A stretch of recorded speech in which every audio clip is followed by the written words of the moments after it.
Okay, so I wanted to take a second and talk about some of the details of playing the piano, some of the really nitty-gritty logistics.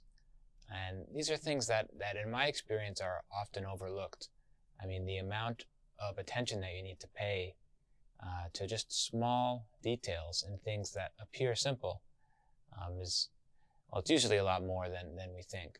But paying attention to these details and knowing exactly what to pay attention to can really allow us to take simple things, apparently simple things, and make them sound great. That's really what we need to do at the piano anyways. So for an example, I wanted to show this, well, here's a little arrangement of just the first four measures of, well, if you might recognize this song, but I'll play you what the MIDI sounds like of this piano arrangement.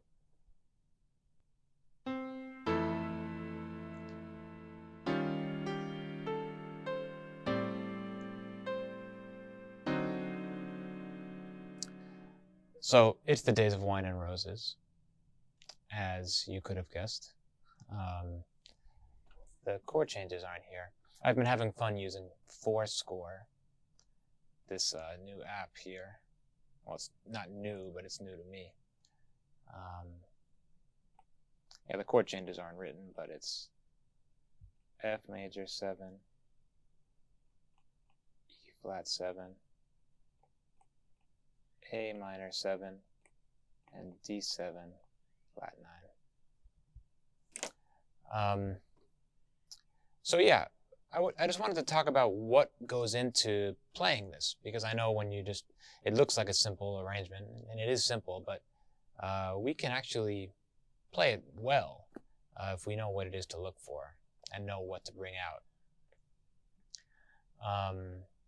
So the first thing, whenever we look at anything, any music on the piano, we need to see it in layers.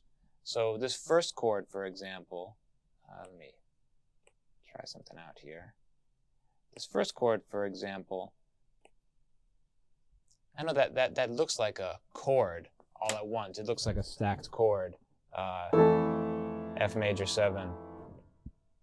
But actually, we need to see it a little differently than that, and we can't be fooled by the way it looks on paper. What I mean is this. This is actually in layers. Everything we play at the piano is in layers, and we always need to decide on what the layers are. And for me, I would say that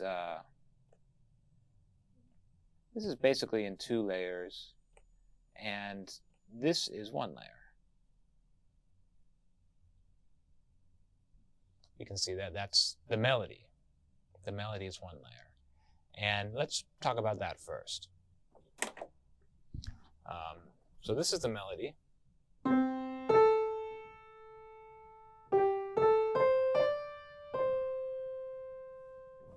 So it's not so technically difficult to play on its own. But some things that help are thinking about the phrasing. We have to be sure that the notes are connected. In other words, we don't want it to sound like this.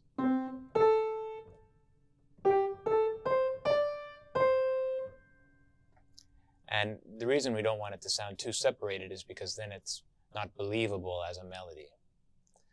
I mean, everything on the piano is separated because it's a piano and we have to push each button separately. But actually, if we connect notes and slightly blur them, slightly blend them together, that's how we create legato. And that tricks the ear into thinking what we're hearing is in one breath. If you were going to sing this, you might sing, "The days of wine and roses." The first 2 notes were in one breath. The days.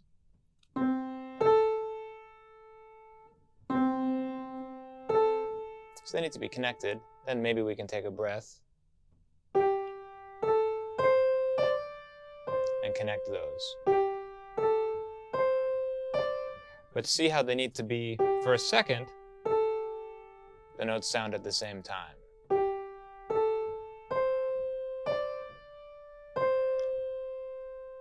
But when you're actually playing, you don't really notice that blur.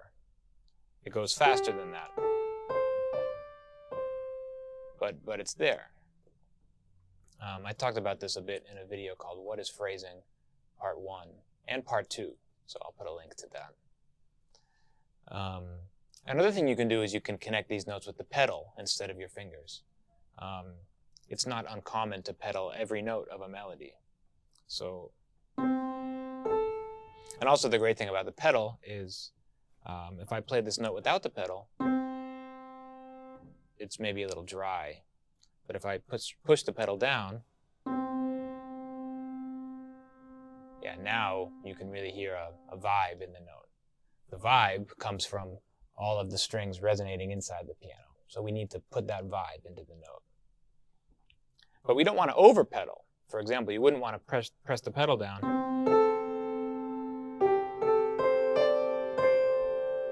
Now it doesn't sound like a melody, it sounds like a sound effect. But if we use the pedal on every note,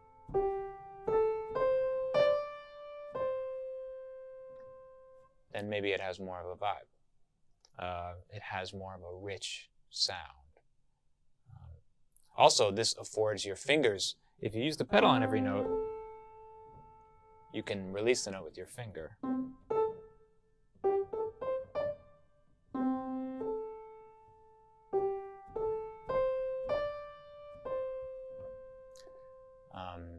So that's how you create a legato melody. It's imitative of the way you would sing it. Not overly separated, but not overly connected either. And you can decide how you want to do this, either with the pedal or with your fingers or some combination of both. What you'll find is that it's going to change every day, and it's going to change on every piano you play. Certain pianos require more pedal than others. It also depends on how much reverb is in the room. So this is a very alive process. Playing this melody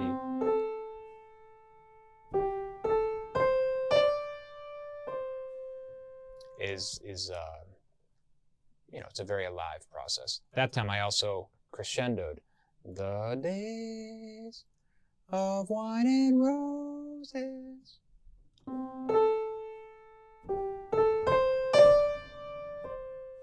You can really build all the way up to the top.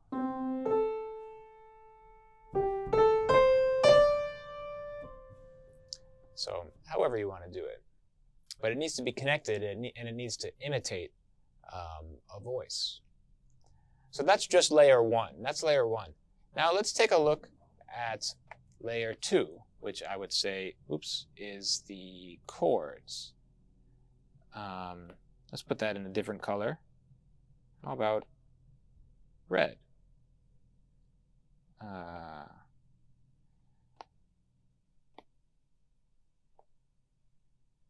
So this, under here,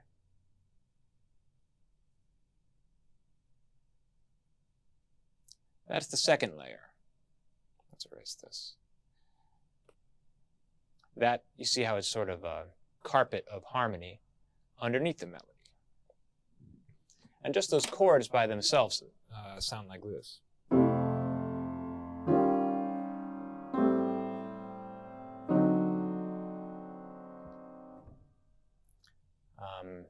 There's actually a melody in these chords as well. Or the bass could be a melody.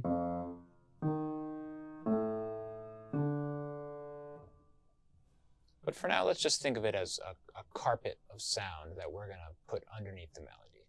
Now, about legato, now with these chords, there's no way you can really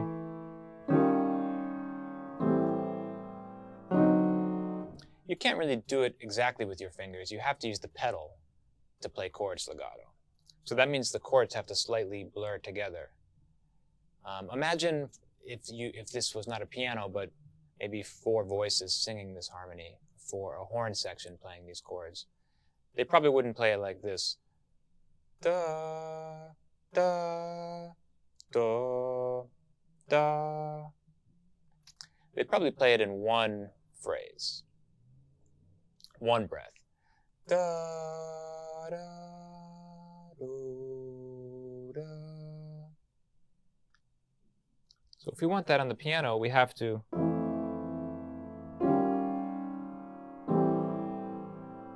connect. For a second, this F chord and that E flat sound at the same time.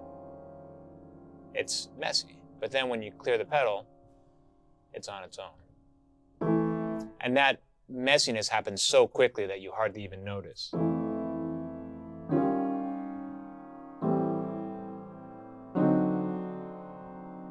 So it's not this.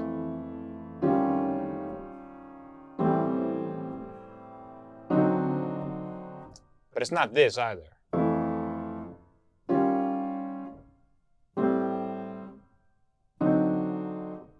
You hear the difference. So, and also, since we're using the pedal, we can actually completely release all these chords after we play them, which I think is pretty nice.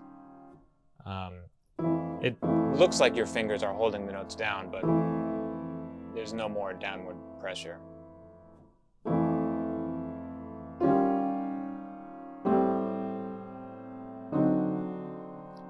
So that's the carpet underneath the melody. The days of wine and roses. So now what I just sang is going to have to go on the piano. So how do we do that? What's that all about? So to start, we need to hear this chord and this melody. So play the melody a little louder. I talked about this in a video called What is Voicing? I'll link to that too. You don't need to hammer it. Oh, you could. It's up to you how much louder you want to play it.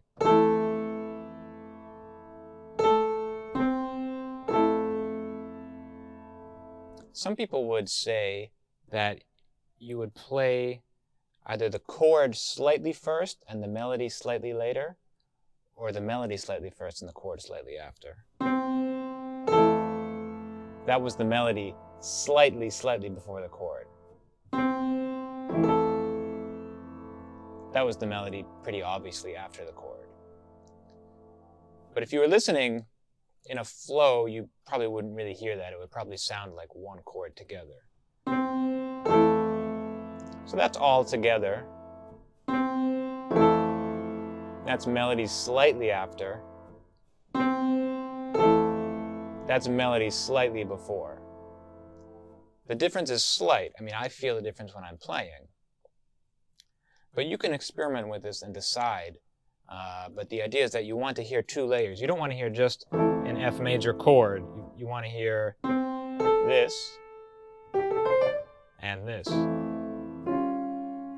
Two layers. Now we have another logistical issue because the melody is held, but the chord changes. So we have to hold this A with our fingers and keep it sounding while the chord changes. But we can't let go of the A. Watch, if we let go of the A, then the melody stops. You want to hear the melody soaring over the change in harmony. So, but now connect those two chords. That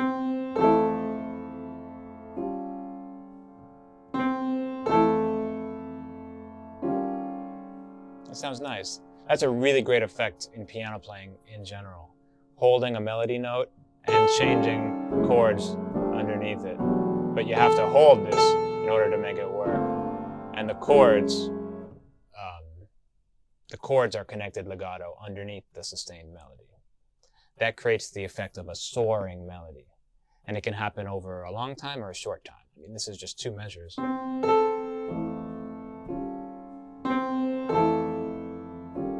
didn't like the way I played that before because that was too much pedal on those two notes. I want to hear these as separate, but but, well, not too separate, but not too blurry either. And you can hear the melody soars over the harmony change. Now, what are we supposed to do? How are we going to do that? You know, we kind of run out of fingers. So we're here. Some people might actually be able to play this all in one hand. This layer. And then your right hand is free. But if you can't reach that, that might be unnatural. You're going to have to do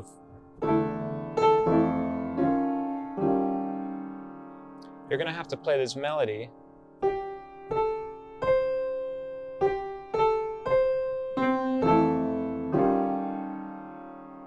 actually, you can just 3, 4, 5. But again, use the pedal on each one of those melody notes.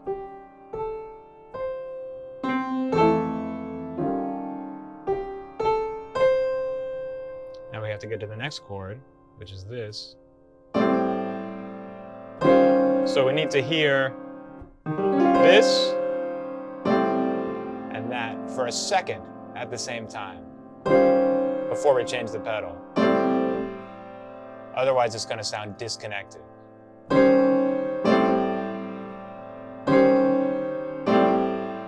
It's very slight. It's not this. It's this. And now this melody, you can actually play it with all 5, but connected with the pedal.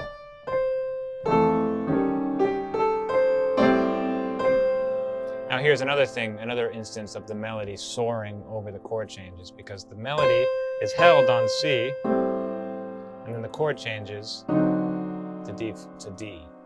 So we need to hold that with our pinky finger and blend these 2 chords together.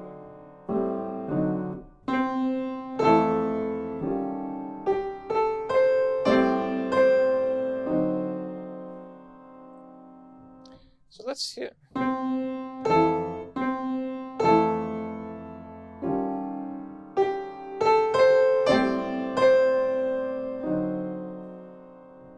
Now, you see how it looks kind of simple on paper. And when you listen to it, at least you listen to the MIDI,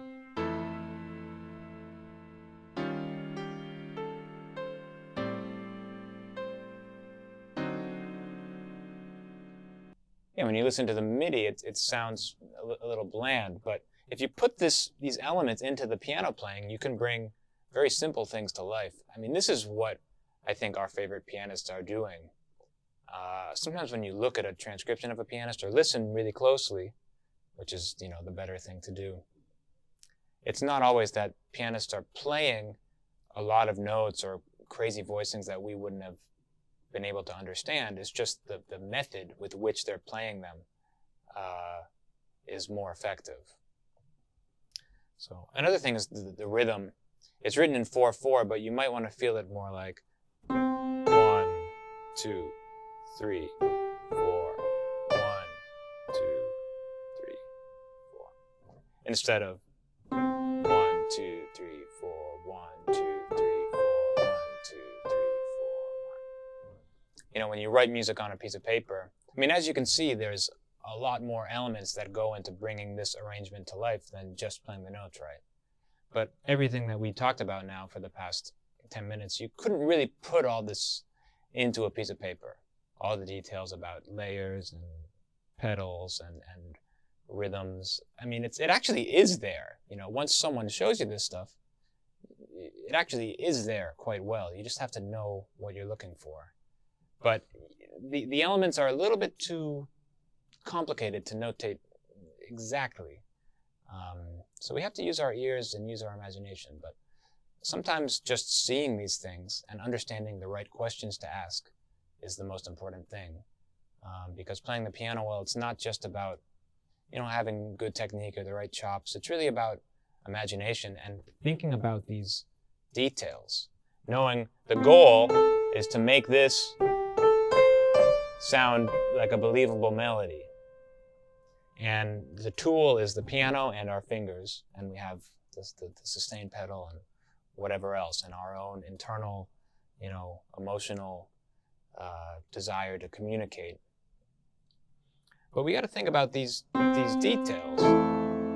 How do we get from here to there? You hear the difference between this and this. So we want to decide these things. And what I think is fascinating is these decisions about playing the piano. No matter what style of music you're playing, you could be freely improvising, or you could be playing Bach, or you could be playing The Days of Wine and Roses, or you could be playing, Speak No Evil, or you could be playing Ravel, or you could be playing, Chopin. Whatever it is you're playing. If you're sitting at a piano, these are the elements that you have to deal with. You got to think about the melody. How clearly are you playing the melody? You have to understand the layers. And this is, for me, it's very exciting because it connects all genres, really. It's something that subsumes style. Just these questions of the piano. So yeah, I hope that you enjoyed this discussion. This is a detailed breakdown. And now imagine, this is what a pianist does. This is really slowed down, but imagine doing this over the course of a whole tune, a whole set, all your repertoire, all your tunes you know. Imagine improvising something like this. This is, when you're improvising, you're making these decisions on the spot. You're sort of sight reading this stuff, and you're making these decisions as the ideas come to you. It's a lot, as you can imagine. It's a lot to listen to, but or a lot to think about. But it's just like any other language, and eventually these decisions that are slow to make at first become second nature, and these are the decisions that great pianists make immediately. So yeah, if you've enjoyed this discussion, please consider supporting me on Patreon, here, patreon.com/Glenn Zaleski. I have a lot of discussions like this, and I'm also available for private lessons, either 30 or 60 minutes, and I do weekly live stream Q&As there, among other things. So check out patreon.com/Glenn Zaleski, and I'll put a link to the other YouTube videos that I've made that speak about these topics as well. And that's it. So thanks for checking this out, and see you all again soon.